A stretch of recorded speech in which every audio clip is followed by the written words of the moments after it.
इज़ीकियल का ग्रंथ अध्याय 39।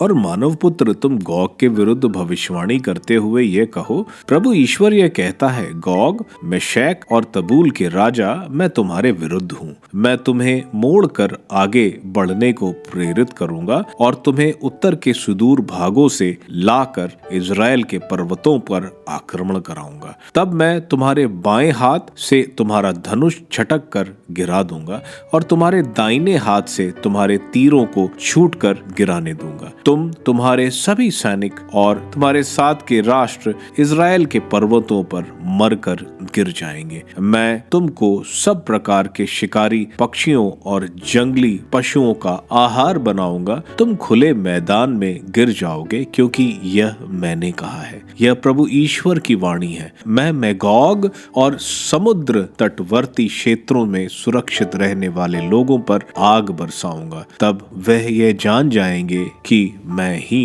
ईश्वर हूँ। मैं अपनी प्रजा इज़राइल के बीच अपना पवित्र नाम प्रकट करूंगा और फिर कभी अपने पवित्र नाम का अनादर नहीं होने दूंगा। तब राष्ट्र यह जान जाएंगे कि मैं ही प्रभु इज़राइल में परम पावन ईश्वर हूँ। देखो, यह होने वाला है और होकर रहेगा। यह प्रभु ईश्वर की वाणी है। यह वही दिन है जिसकी चर्चा मैंने की थी। तब इज़राइल के नगर के निवासी बाहर निकलकर उनके अस्त्र शस्त्रों में आग लगा देंगे। ढालों और फरियों, धनुषों और तीरों, गदाओं और बर्छों को जला डालेंगे और 7 वर्षों तक उनसे आग जलाएंगे, जिससे उन्हें ना तो मैदानों से लकड़ियां लानी होंगी और ना कोई जंगल काटना पड़ेगा, क्योंकि वह अस्त्र शस्त्र से ही आग जलाएंगे। वह अपनी लूटने वाले को लूटेंगे और अपने उजाड़ने वाले को उजाड़ेंगे। यह प्रभु ईश्वर की वाणी है। उस दिन मैं गोग को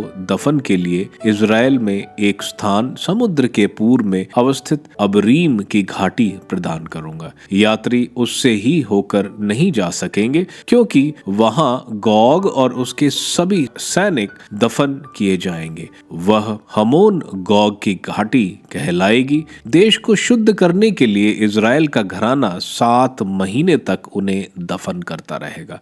देश के सभी लोग उन्हें दफन करेंगे।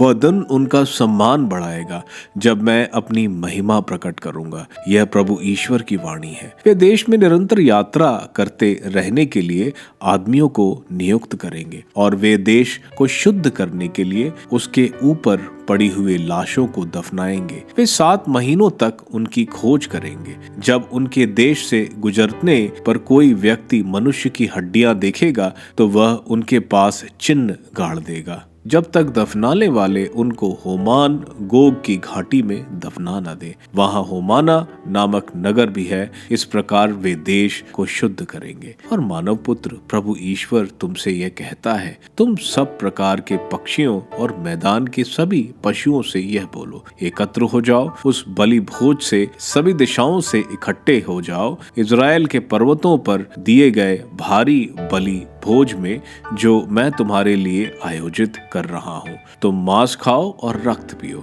तुम बलवानों का मांस खाओ और संसार के पदाधिकारियों को रक्त पियो। मेढ़ों, मेमनों, बकरों और सांडों का, जो बाशान के हिष्ट पुष्ट पशु हैं। मैं तुम्हारे लिए जो बलि भोज आयोजित कर रहा हूँ, उसमें चर्बी खा खाकर तुम तृप्त हो जाओगे और रक्त पी पी कर उन्मत्त। मेरी मेज पर घोड़ों और घुड़सवारों, बलवान लोगों और सभी प्रकार के योद्धाओं को खाकर तुम तृप्त हो जाओगे। यह प्रभु की वाणी है। मैं राष्ट्रों में अपनी महिमा स्थापित करूंगा और सभी राष्ट्र मेरे द्वारा दिए गए दंड और उन पर प्रहार करने वाली मेरी भुजा देखेंगे। उस दिन से इज़राइल का घराना यह जान जाएगा कि मैं ही उनका प्रभु ईश्वर हूँ। राष्ट्र यह जान जाएगा कि अपने अपराधों के कारण इज़राइली घराने के लोग को बंदी बनकर निर्वासित होना पड़ा, क्योंकि उन्होंने मेरे साथ ऐसा विश्वासघात किया कि मैंने उनसे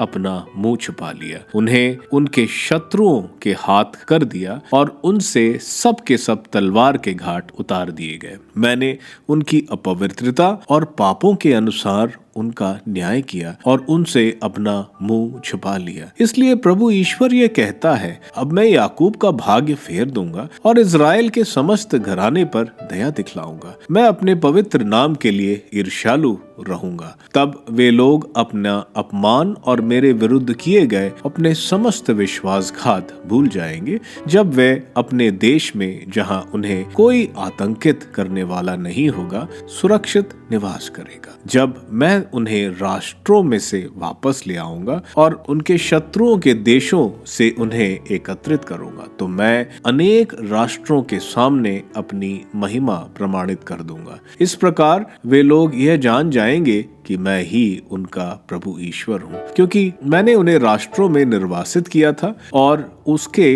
बाद उन्हें उनके देश में एकत्रित किया। मैं उनमें एक को भी फिर कभी दूसरे राष्ट्रों में रहने नहीं दूंगा। जब मैं इज़राइल के घराने पर अपनी आत्मा उड़ेल दूंगा, तब मैं उन लोगों से फिर कभी अपना मुंह नहीं छिपाऊंगा। यह प्रभु की वाणी है।